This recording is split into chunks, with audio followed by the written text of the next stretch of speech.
ప్రభువైన యేసుక్రీస్తు నామమున మరలా ఈ నేనటి వర్క్ కార్యక్రమంలో కలుసుకోవడం ఎంతో సంతోషం. 2026లో మొదటి కార్యక్రమంలోనికి వచ్చి ఉన్నాము. ఆరంభించేప్పుడే అందరికీ న్యూ ఇయర్, సంతోషంగా ఉన్నామని చెప్తుంటారు. అయితే ప్రపంచానికి ఆ విధంగా ఉందా అని చూస్తే 3వ తారీఖున ఎన్నో సంచలనాత్మక విషయాలు జరిగాయి. ప్రపంచమే భయపడేటువంటి ఒక విషయం జరిగింది. ఏం జరిగిందో మనం చూడబోతున్నాం.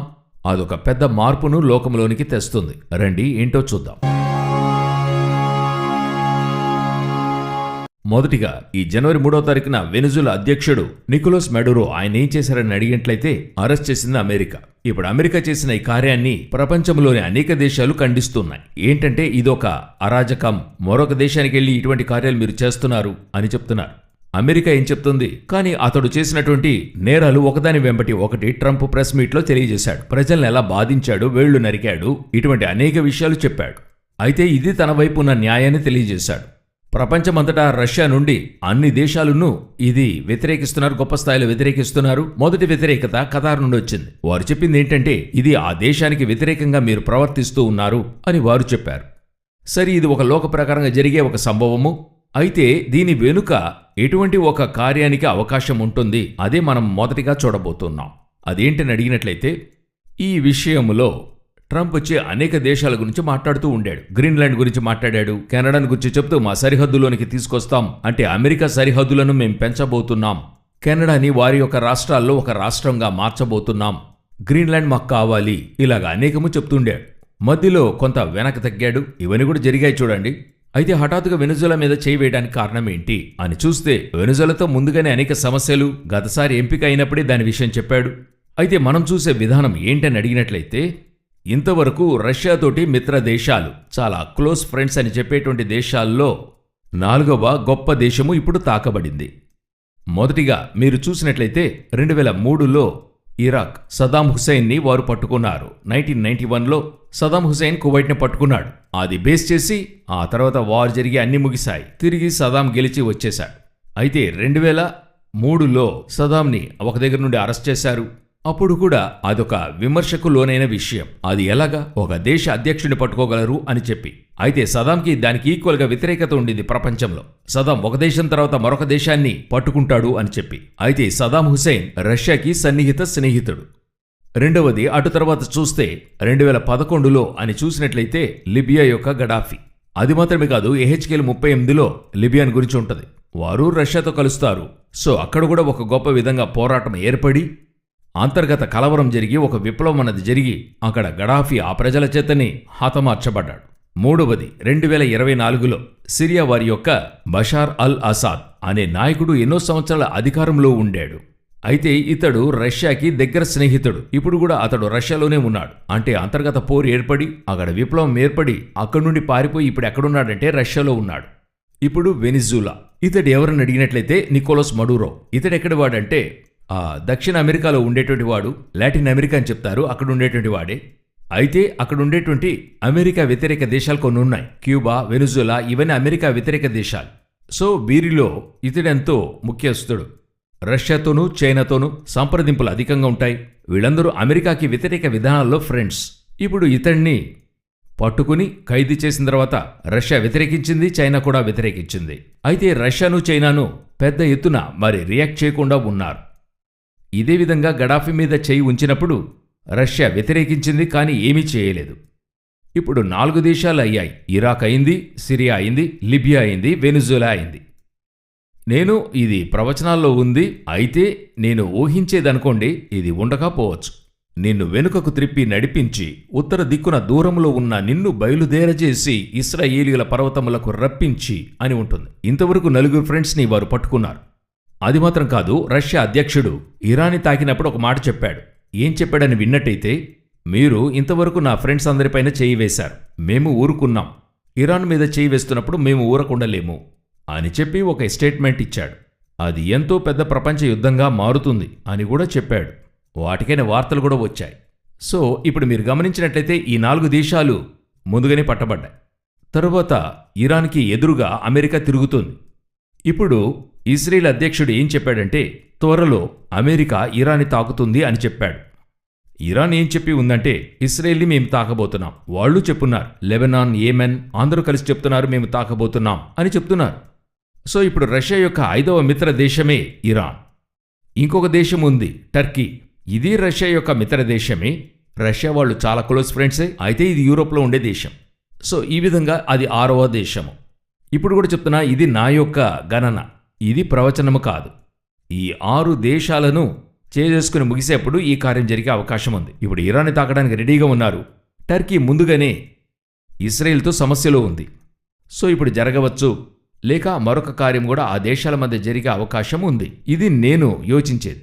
సో ఇప్పుడు ఆ దేశాలన్నింటి మీద చేయి వేసుకుంటూ వస్తున్నారు. ఒక చోట ఇరాన్ పైన ఫైనల్గా చేయి వేస్తున్నప్పుడు అక్కడుండే అణుకేంద్రాలన్నీ కూడా రష్యాకి చెందినవి.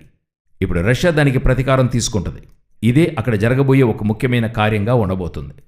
ఇది మొట్టమొదటిగా ఈ జనవరి మాసం మొదటి ఆరంభంలోనే యుద్ధములు, యుద్ధపు వార్తలను వింటారు అనేటువంటిది చాలా ముఖ్యమైన కార్యముగా జరుగుతూ ఉంది. దీనికి సంబంధిత ఇరాన్కి సంబంధించిన మరో విషయాన్ని చూడబోతున్నాం. రండి చూద్దాం.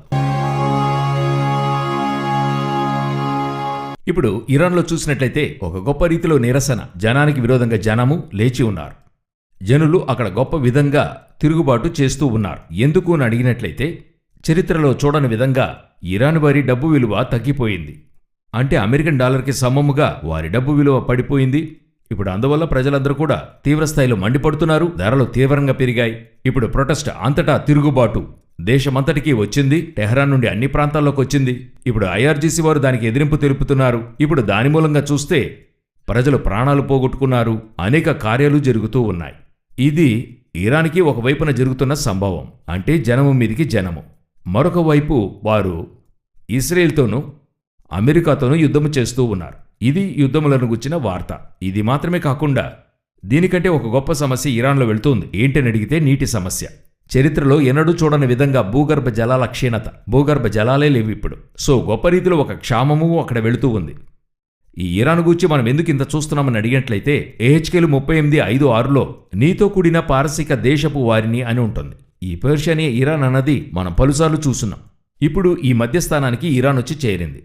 సో ఇప్పుడు ఇరాన్లో ఏర్పడుతున్న ఈ రాజకీయ మార్పు ఒకవైపు జరుగుతూ ఉంది. అది వస్తుందా లేదా అనేది మనకి తెలియదు. ఎందుకంటే ఇదే ఆయితొల్లా అలీ ఖొమేనీ షా రాజుకు ఎదురుగా 1990 కాలంలో తిరుగుబాటు చేశాడు. ఆ తిరుగుబాటు కూడా రష్యా సహాయంతోనే ఏర్పరిచాడు. ఎందుకంటే షా రాజు అమెరికా సపోర్టర్. ఆ రష్యా సహాయంతోనే ఏర్పరిచాడనేటువంటిది అప్పుడు పెద్దగా చెప్పుకుంటూ ఉండారు. సో ఇప్పుడు ఆయితొల్లా అలీ ఖొమేనీకి ఎదురుగా తిరుగుబాటు జరుగుతుంది. దాదాపు 30-40 సంవత్సరాలుగా ఆయితొల్లా అలీ ఖొమేనీ పరిపాలన జరుగుతూ ఉంది. సో ఇప్పుడు అతి ముఖ్యమైన ఒక తరుణానికి ఇరాన్ వచ్చి చేరింది. అదే సమయంలో మనం తెలుసుకోవాల్సింది, ఇరాన్ మత కట్టుబాటు ఉన్న ఒక దేశము. అక్కడ అన్ని మతాలకు కట్టుబాటు ఉంది. అయితే ఒక గొప్ప ఉద్యమం కూడా ఇరాన్లో జరుగుతూ ఉంది. ఇరాన్లో అనేక సాక్ష్యాలు మీరు విన్నట్టయితే, నేరుగానే దర్శనం వల్ల రక్షించబడిన వారు, సువార్త చెప్పలేం, అక్కడ బంధించిన ద్వారాలు, అక్కడ దర్శనం వల్ల క్రీస్తును చూచిన వారు, సువార్తను విన్నవారు అనేకులు ఉన్నారు. If you ask how people came to Christ, 80% will say they saw him in a dream.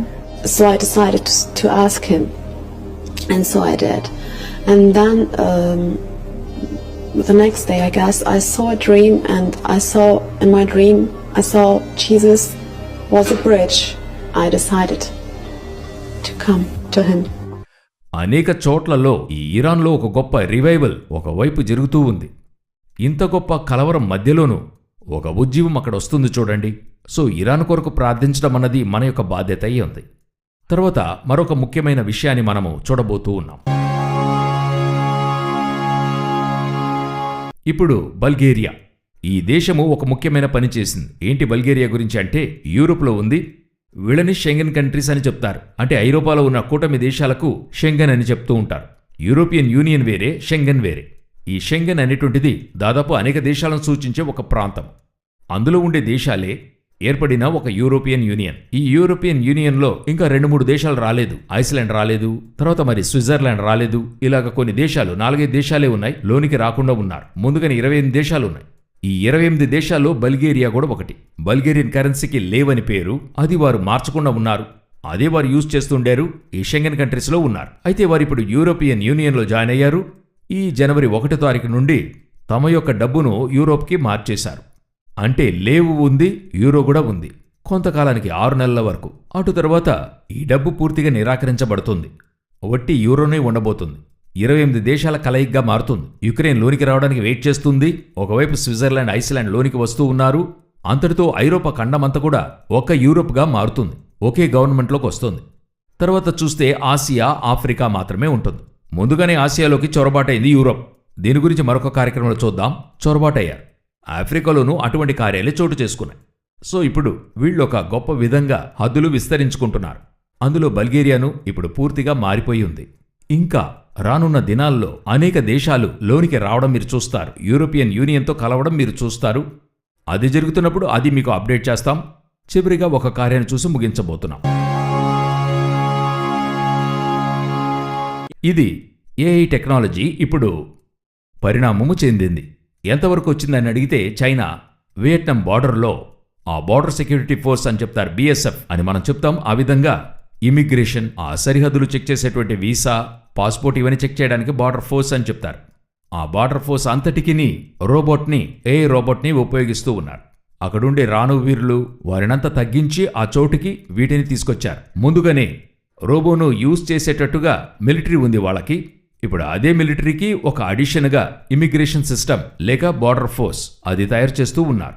ఇవన్నీ దేన్ని సూచిస్తున్నాయని అడిగితే కొంచెం కొంచెంగా మనిషిపైన ఆధిపత్యాన్ని ఈ యొక్క రోబోస్తో ఏఐ టెక్నాలజీ తెస్తూ ఉన్నారు. సమీపంలో ఒక ముఖ్యమైన కార్యాన్ని స్నేహితులు ఒకరు పంచుకున్నారు. అది ఈ ఏఐ టెక్నాలజీ తర్వాత ఇండియాలో, ప్రపంచమంతటిలో ఒక గొప్ప రీతిలో ఒక భయాందోళనను, ఒక తాకిడి కలిగించబోతుంది. అది ఏంటన్నది ఒక ప్రత్యేక కార్యక్రమంలో మీకు అందించాలని అనుకుంటున్నాం. అంటే అది ఎంతో వివరంగా చెప్తేనే అర్థమవుతుంది. దానితో పాటు దేవుని చిత్తమైతే రాకడ ఆలస్యమైతే మిమ్మల్ని మేము కలుసుకుంటాం. God bless you.